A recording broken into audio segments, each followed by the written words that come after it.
aabbo dad muslimaan nahay walaalaan nahay soomaaliyaan nahay nin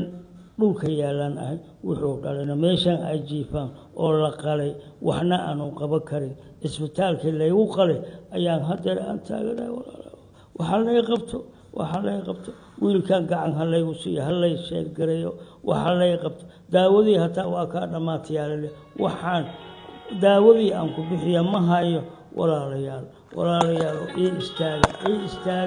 istaaga Soomaaliya ii istaaga meel kasto aad joogtaan ما شاء الله أبا لمبر ملاذ هاي الوقوع عوي number 1 leeyahay لمبر كذا فريس مهوية furahayga lix way haye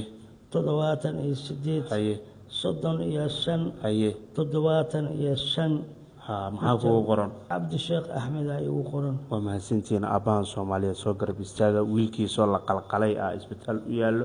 wuxuu u haayar male ilaahay dartiisa u soo garab istaaga insha Allah waana mahadsantiin